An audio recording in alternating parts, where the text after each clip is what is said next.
Hello friends, എല്ലാവർക്കും മഹാലക്ഷ്മി സീരിയലിൻ്റെ ഇനി വരാൻ പോകുന്ന എപ്പിസോഡിൻ്റെ റിവ്യൂയിലേക്ക് സ്വാഗതം. അങ്ങനെ തൻ്റെ അച്ഛനെ കൊന്നത് പ്രതാപനും വാമദേവനുമാണെന്ന് ഞെട്ടിക്കുന്ന സത്യം അറിയുന്ന മഞ്ജു അവരെ ലോക്കപ്പിലെത്തി വലിച്ചു കയറുന്നുണ്ട്. ശരിക്കും സംഹാരരുദ്രയായി മാറുകയാണ് മഞ്ജു. ഇതിൻ്റെ ഫലം അനുഭവിക്കാൻ പോകുന്നത് തൻ്റെ മകളായിരിക്കുമെന്നും തുടർന്ന് വാമനോടായിട്ട് എൻ്റെ അമ്മ തന്നെ ചൂട് ചായ തന്നാണ് വീട്ടിൽ സ്വീകരിക്കാറുള്ളത്. ഇനി താൻ വന്നു കഴിഞ്ഞാൽ വെട്ടിത്തെളിച്ച് വെള്ളമായിരിക്കും തൻ്റെ മുഖത്തേക്ക് ഒഴിക്കാൻ പോകുന്നത്. തന്നെ വിശ്വസിച്ച് എൻ്റെ അമ്മയ്ക്ക് കിട്ടുന്ന ഏറ്റവും വലിയ ശിക്ഷ തന്നെയായിരിക്കും ഇത്. നിങ്ങളൊക്കെ ഒരുപാട് ക്രൂരതകൾ ചെയ്തു കൂട്ടിയിട്ടും തൻ്റെയും ആ മേഘൻ്റെയൊക്കെ അക്കൗണ്ടിലേക്ക് കൃത്യമായിട്ട് മാസശമ്പളം എത്താറുണ്ട്. ഇനി അതുണ്ടാവില്ല എന്നും നിങ്ങൾ പുറത്തിറങ്ങിക്കഴിഞ്ഞാൽ മാർക്കോയും ലോപ്പസും നിങ്ങളെ വെട്ടിനുറുക്കുമെന്നും മഞ്ജു പറയുന്നു. എന്നിട്ടും കലിയടങ്ങാതെ മഞ്ജു ആണെങ്കിൽ നേരെ സീമന്തിനെ കാണാനായിട്ട് ചെല്ലുന്നുണ്ട്. അവർക്കും കണക്കിന് കൊടുക്കുന്നു. അയാൾ ഇങ്ങനെ ആയിപ്പോയതിന് ഞങ്ങൾ എന്ത് പിഴച്ചു എന്ന് സീമന്തിന് ചോദിക്കുമ്പോൾ നിങ്ങളും കൂടി എല്ലാ ചതിക്കും വാമദേവനും മേഘനും കൂട്ടുനിന്നിട്ടുണ്ട്. ഇനി അയാളുടെയും നിങ്ങളുടെ മോൻ്റെയും അക്കൗണ്ടിലേക്ക് കണ്ണേട്ടൻ ഒരു ഒറ്റ പൈസ പോലും അയക്കില്ല. മാത്രമല്ല സ്വാതിയുടെ കല്യാണം കണ്ണേട്ടൻ നടത്തുമെന്നും നിങ്ങൾ കിനാവ് കാണണ്ട. അവൾ വലിയ പുളിയും കൊമ്പ് കിട്ടും എന്നൊക്കെ കരുതി കാത്തിരിക്കല്ലേ. അവർക്കൊരു ഉണക്ക കമ്പ് പോലും കിട്ടാൻ പോകുന്നില്ല എന്നും മഞ്ജു പറയുന്നുണ്ട്. ശേഷം മഞ്ജു മേഘനെയും കാണാനായിട്ട് ചെല്ലുന്നു. തന്നെ വിട്ട് സാഗരേട്ടൻ്റെ കൂടെ പോയത് എന്തുകൊണ്ടും എൻ്റെ മഹാഭാഗ്യമാണെന്നും ഇല്ലെങ്കിൽ ഞാൻ തന്നെ നിങ്ങൾക്ക് എല്ലാവർക്കും വിഷം തന്നിന് കൊന്നേനെ. തോമസ് സാറിൻ്റെ ചികിത്സ കൊണ്ടല്ലേ തനിക്കിപ്പോൾ തലയെങ്കിലും അനക്കാനായിട്ട് കഴിയുന്നത്. ഇനി ഞങ്ങൾ തോമസ് സാറിനോട് പറയും തന്നെ ചികിത്സിക്കേണ്ട എന്ന്. തുടർന്ന് നിയന്ത്രണം വിട്ട് മേഘൻ്റെ കഴുത്ത് പിടിച്ച് ഞെരിക്കാനും മഞ്ജു നോക്കുന്നുണ്ട്. ഇനി കണ്ണേട്ടൻ്റെ കയ്യിൽ നിന്നും ഒരു സഹായവും നിങ്ങൾക്കാർക്കും കിട്ടാൻ പോകുന്നില്ല. താൻ ഇങ്ങനെ കിടന്ന് ദേഹത്ത് മുഴുവൻ പുഴുവരിക്കുമെന്നും ഇനി ഞാൻ തന്നെ കാണാൻ വരുന്നത് സാഗറിനേട്ടനെയും കൂട്ടിക്കൊണ്ടായിരിക്കുമെന്ന് പറഞ്ഞുകൊണ്ട് അവരെ ശപിച്ചുകൊണ്ട് മഞ്ജു പോകുന്നുണ്ട്. പിന്നീട് കണ്ണനാണെങ്കിൽ കേസൊക്കെ നന്നായിട്ട് സ്റ്റഡി ചെയ്തതിന് ശേഷം ഹോസ്പിറ്റലിലെത്തി മഹിയെയും കുഞ്ഞിനെയും കാണുന്നുണ്ട്. പ്രതാപന് അർഹിക്കുന്ന ശിക്ഷ തന്നെ വാങ്ങിച്ചു കൊടുക്കുമെന്നും കണ്ണൻ പറയുന്നു മോഹിനിയോട്. ഇതേ സമയം കണ്ണേട്ടൻ ഇത്ര സീരിയസ് ആയിട്ട് കേസ് പഠിക്കണമെങ്കിൽ പ്രതാപനും അതുപോലെ തന്നെ അമ്മാവനും എതിരെയുള്ളത് അത്രയ്ക്ക് വലിയൊരു കുറ്റം തന്നെയാണെന്നും അത് ഒരു പക്ഷേ നമ്മളെ കൂടി ബാധിക്കുന്ന ഒരു കാര്യമാണെന്ന് തന്നെ തോന്നുന്നതെന്നെല്ലാം ദുർഗയും ഉണ്ണിയും കൂടി പറയുന്നുണ്ട്. പിന്നീട് കണ്ണൻ കോടതിയിലെത്തുന്നു. പ്രതാപനെയും കോടതിയിൽ ഹാജരാക്കുന്നുണ്ട്. ഇതേ സമയം മുത്തശ്ശിയാണെങ്കിൽ പോലീസുകാരുടെ പെർമിഷൻ വാങ്ങി പ്രതാപനെ മാറ്റി നിർത്തി സംസാരിക്കുന്നുണ്ട്. അപ്പോൾ ഇത് കേട്ട് മുത്തശ്ശി പറയുന്നതെല്ലാം കേട്ട് പ്രതാപൻ ഞെട്ടുകയും ചെയ്യുന്നു. അങ്ങനെ കണ്ണനാണ് കോടതിയിൽ വാദിക്കാനായിട്ട് വന്നിരിക്കുന്നത് എന്നറിയുമ്പോൾ മുത്തശ്ശി ആകെ തകർന്നു പോകുന്നുണ്ട്. കരുണമോളുടെ വയറ്റിലൊരു കുഞ്ഞുണ്ടെന്നെല്ലാം മുത്തശ്ശി പറഞ്ഞു നോക്കുന്നുണ്ടെങ്കിലും നിങ്ങൾ ഇനി തിരികെ പോകുമ്പോൾ നിങ്ങളുടെ മകൻ കൂടെ ഉണ്ടാവില്ല എന്ന് തന്നെ പറയുന്നുണ്ട് കേട്ടോ കണ്ണൻ. അങ്ങനെ കോടതിയിൽ വാദം തുടങ്ങുന്നു.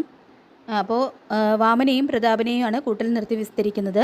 ഞാൻ കമലേശ്വരം ഗ്രൂപ്പ് ഓഫ് കമ്പനീസിന് വേണ്ടി സത്യസന്ധമായിട്ട് ജോലി ചെയ്ത ആളാണെന്നും ഭാര്യ മരിച്ച വിശ്വനാഥിന് ഒരു കൂട്ടിന് വേണ്ടി എൻ്റെ സ്വന്തം പെങ്ങളെ തന്നെ കൊടുത്തു എന്നും അരയ്ക്ക് താഴേക്ക് തളർന്ന വിശ്വനാഥിൻ്റെ മകന് എൻ്റെ പെങ്ങൾ അമ്മയായു എന്നും അങ്ങനെ ആ കുടുംബത്തിൻ്റെ നന്മയ്ക്ക് വേണ്ടി പ്രവർത്തിച്ച താൻ എങ്ങനെ വിശ്വനാഥിനെ കൊലപ്പെടുത്താൻ ഒരിക്കലും കൊട്ടേഷൻ കൊടുത്തിട്ടില്ല എന്ന് തന്നെയാണ് വാമദേവൻ പറയുന്നത്.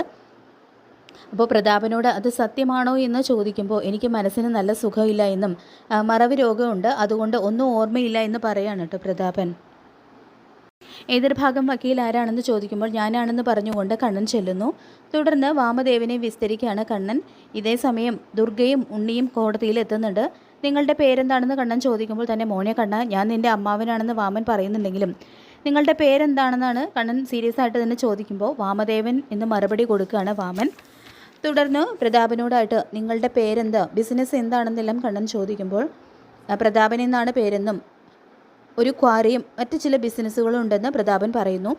ഇനിയാണ് സത്യം അറിയേണ്ടത്. വിശ്വനാഥിനെ കൊല്ലാൻ വേണ്ടി ഈ നിൽക്കുന്ന വാമദേവൻ തനിക്ക് വലിയൊരു തുക തന്നില്ലേ എന്ന് ചോദിക്കുമ്പോൾ പ്രതാപനാണെങ്കിലും കണ്ണൻ്റെ മുഖത്ത് നോക്കി കള്ളം പറയാനായിട്ട് കഴിയുന്നില്ല. അപ്പോൾ കണ്ണൻ്റെ ആ ചോദ്യം കേട്ട് ഉണ്ണിയും ദുർഗയും എന്തിനാണ് വാമദേവനെയും പ്രതാപനെയും അറസ്റ്റ് ചെയ്തിരിക്കുന്നത് എന്നുള്ള ഒരു ഞെട്ടിക്കുന്ന സത്യം മനസ്സിലാക്കുന്നു.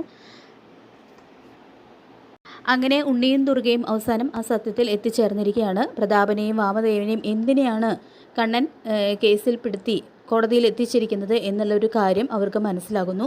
അപ്പോൾ അവരുടെ ഈ ഞെട്ടൽ വാമദേവനും കാണുന്നുണ്ട്.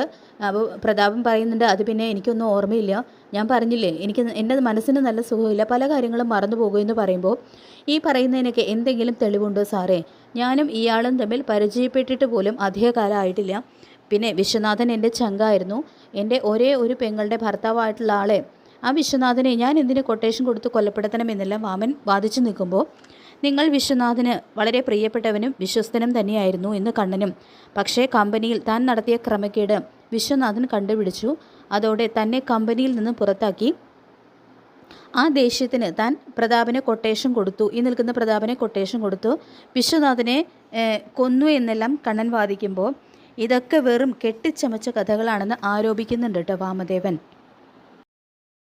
ഞാൻ ആർക്കും ഒരു കൊട്ടേഷൻ കൊടുത്തിട്ടില്ല എന്നും നിങ്ങളീ പറഞ്ഞതിനൊക്കെ എന്തെങ്കിലും തെളിവുണ്ടോ എന്നെല്ലാം വാമദേവൻ ചോദിക്കുമ്പോൾ തെളിവുണ്ടെന്ന് തന്നെ പറയുന്നുണ്ട് കേട്ടോ കണ്ണൻ. അപ്പോൾ അത് കേട്ട് പ്രതാപനും വാമദേവനും അതുപോലെ തന്നെ വാമദേവൻ്റെയും പ്രതാപൻ്റെയും വക്കീലും മുത്തശ്ശിയെല്ലാം ഒന്നടങ്കം ഞെട്ടുന്നുണ്ട്. തുടർന്ന് മഹി പോലീസിന് കൊടുത്ത ആ മൊഴിയുടെ വീഡിയോ അവിടെ പ്ലേ ചെയ്യുന്നുണ്ട് കേട്ടോ.